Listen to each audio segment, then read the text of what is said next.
मेरठ में हुए 5 कत्ल जिसने पूरी दुनिया को हिलाकर रख दिया और उसमें वजह निकलकर सामने आई अवैध संबंध, उधारी और पुरानी रंजिश। और उसमें कोई आरोपी कोई और नहीं, उसका ही परिवार का सगा निकला। और जो पोस्टमार्टम रिपोर्ट आई वो वाकई में चौंका देने वाली आई।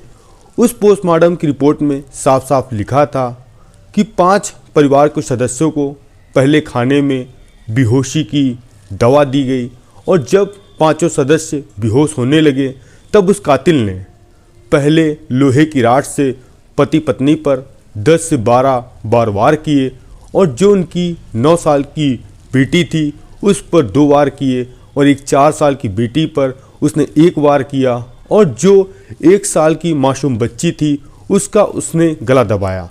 और जब चारों ज़मीन पर गिर गए तब उस कातिल ने पत्थर काटने वाली मशीन से उन चारों का गर्दन अलग की।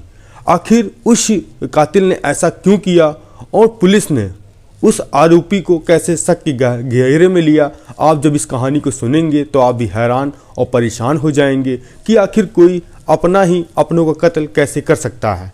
आइए इस कहानी को पूरा सुनते हैं और आपका कुछ भी सुझाव हो तो कमेंट के माध्यम से हमें ज़रूर दीजिएगा। आप सभी दोस्तों को नमस्कार, मेरा नाम रवि है। अगर आप हमारे चैनल पर नए हों सब्सक्राइब बेल आइकन जरूर दबाएं। यह जो सच्ची घटना चालू होती है उत्तर प्रदेश का ज़िला है मेरठ और उसी के अंतर्गत एक थाना है किठौर और वहीं का एक जो गांव है शाहजहांपुर। आज से लगभग 30 से 40 साल पहले यहाँ का रहने वाला एक युवक जिसका नाम था नसीर, उस युवक ने 2 शादियाँ की थी। पहली पत्नी से 3 बच्चे और दूसरी पत्नी से उसके 4 बच्चे थे, कुल मिलाकर 7 बच्चे थे। और जो तीसरे नंबर पर उसका बेटा था जिसका नाम था मोइन। आज से लगभग 15 साल पहले उसने अपने तीसरे बेटे यानी मोइन की शादी जो कि पास के ही गांव में रहने वाली एक लड़की जिसका नाम जाफरा से की थी। जाफरा से शादी करने के बाद मोइन की एक बेटी होती है और जाफरा की तबीयत दिन पर दिन खराब होती चली जाती है। 1 से 2 साल बाद जो मोइन की पत्नी जाफरा थी उसकी मौत हो जाती है। जो उसकी 2 साल की बेटी थी वह अपनी मौसी के वहाँ चली जाती है और फिर मोइन सोचता है कि ज़िंदगी आगे की बहुत बड़ी है, क्यों ना दूसरी शादी कर ली जाए।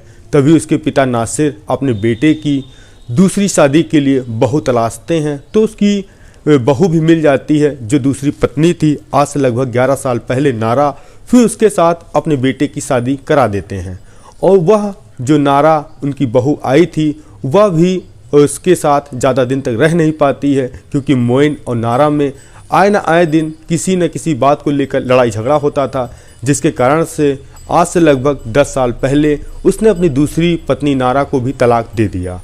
अब यह सब हो जाने के बाद पहले तो मोइन ने ये सोचा अब वह शादी ही नहीं करेगा, मगर फिर उसके पिता ने समझाया कि ज़िंदगी तुम्हारी बहुत बड़ी है और ऐसे अकेले कब तक रहोगे। अगर ज़िंदगी में अपना कोई प्यार करने वाला होना चाहिए तो वो तुम्हारी पत्नी है, क्यों ना तुम तीसरी शादी कर लो।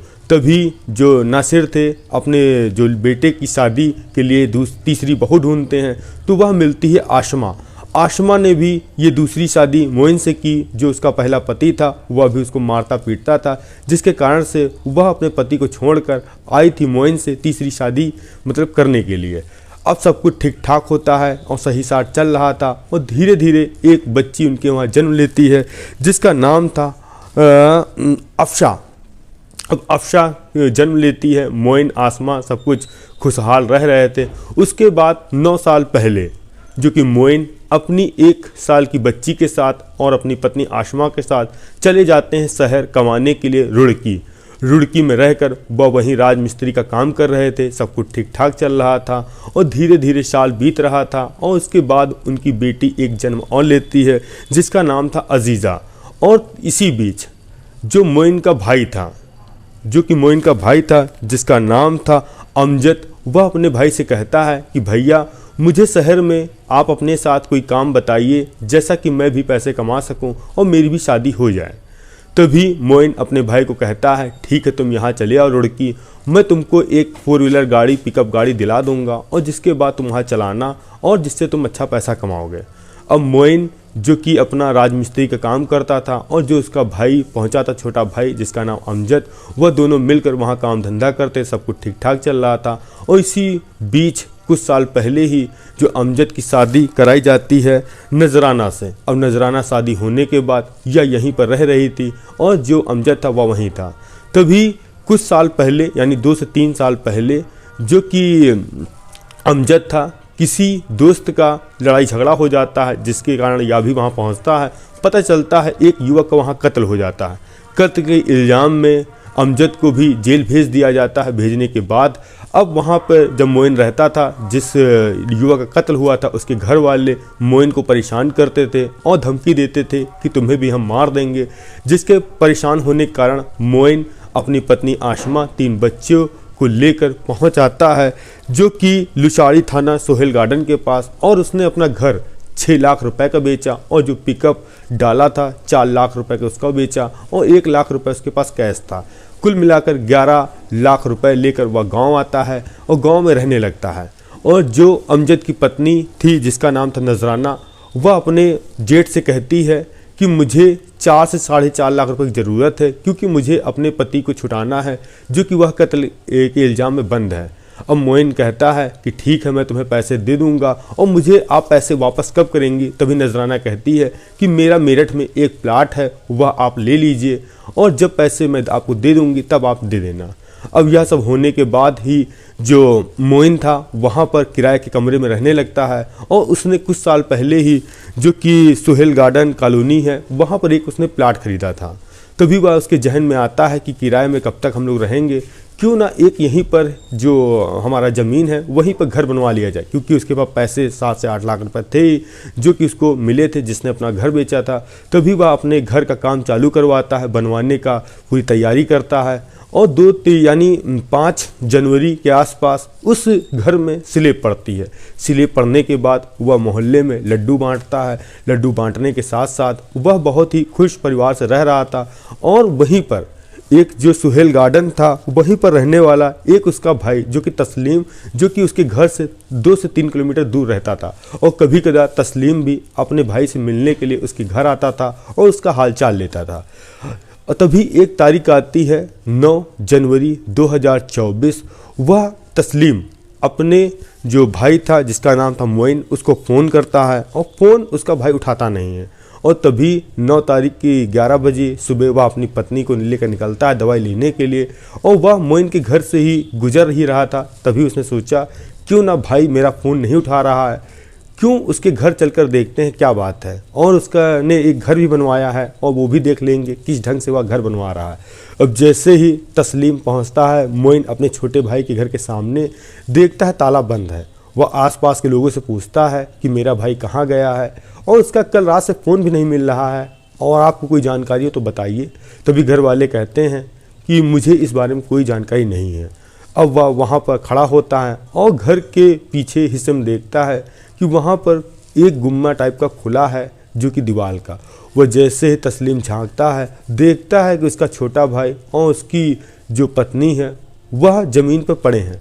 वह फ़ौरन शोर मचाता है और पुलिस वहाँ पर पहुँचती है, और जैसे ही दरवाज़ा तोड़ा जाता है, ताला तोड़ा जाता है, पता लगता है कि जो मोइन है और मोइन की पत्नी है, और किसी ने उनको धारदार चीज़ से उनका गला रेता है, जिसके कारण उनकी मौत हुई है।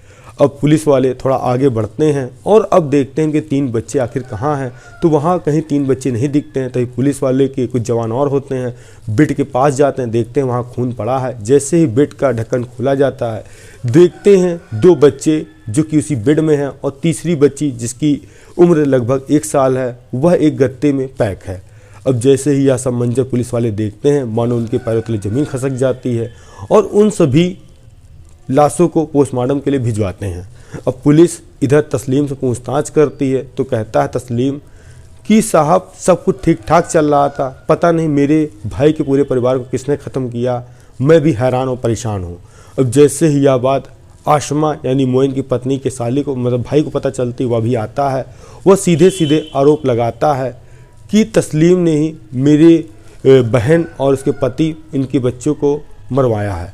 और जो 3 नामजद FIR में नाम दर्ज कराता है, जो नाम था जिसमें पहला नाम था जो कि मोइन का बड़ा भाई तस्लीम, और एक उसकी भाभी जिसका नाम नजराना, और एक जो जेल में बंद भाई जिसका नाम अमजद, और तीसरा नईम। नईम वो भाई है जो कि सौतेला था और आज से लगभग 10 साल पहले जिसकी शादी यही मेरठ में हुई थी, और एक उसका बेटा हुआ था जिसका नाम था अब्दुल्ला। वह अपनी पत्नी और बेटे को छोड़कर चला जाता है महाराष्ट्र के नासिक में, और वहीं पर वह तांत्रिक विद्या सीखता है और बन जाता है बाबा। और बाबा बनने के बाद वह फिर लौट कर आता है घटना से करीब 2-3 दिन पहले मेरठ ही, और पुलिस वाले जब उसकी लास्ट लोकेशन या घटना वाले दिन की मोबाइल लोकेशन देखते हैं तो वह मिली थी सोहेल गार्डन की। अब पुलिस को कहीं ना कहीं शक ये ज़रूर है कि उसी ने ही इस घटना को अंजाम दिया है, और उस युवक ने जो मोइन का मोबाइल है वह लेके गया मुजफ्फरनगर में, उसने स्विच ऑफ कर दिया, और पुलिस को गुमराह इसलिए कर रहा है कि पुलिस को लगे कि मोइन कहीं बाहर गया है, और पुलिस सारे तथ्य को जान रही है। और पुलिस अब कहीं ना कहीं अब असली आरोपी मोइन को मान रही है, और उसको लगता है कि जो उसकी अमजद की पत्नी है नजराना, उसने ही अपने जेठ को फ़ोन कर किया है और कहा है कि जो उसने 4.5 लाख रुपए दिए थे मोइन कुछ दिन पहले मांग रहा था, और उसको कहीं ना कहीं ये लग रहा था कि अगर इस पूरे परिवार का खात्मा करा देंगे तो उसको वो पैसे भी नहीं देने पड़ेंगे, और प्लस जो उसका घर है और प्लाट वह भी उसको मिल जाएगा। इसीलिए जो नजराना ने मिलकर और तस्लीम और मोइन ने रचकर इन सभी लोगों का कत्ल करवाया है।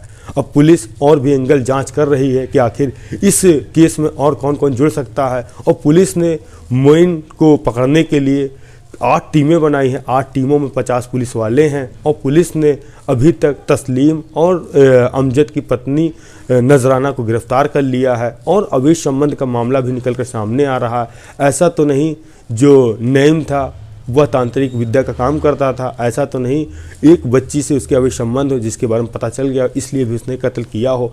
आपको कुछ भी वजह हो तो कमेंट के माध्यम से ज़रूर बताएं कि आखिर असली आरोपी और कोई तो नहीं। पुलिस जो मुख्य आरोपी अभी तक मान रही है वह नईम है, जो कि भी फरार है, और पुलिस को ऐसा लगता है वह नासिक भी भाग सकता है। अब जो पुलिस वाले उसको पकड़ेंगे तो पूरा मामला और निकल कर सामने आएगा कि आखिर और वजह क्या थी जिसके कारण से उसने इतनी बेरहमी से अपने भाई और भाभी 3 बच्चों का कत्ल किया।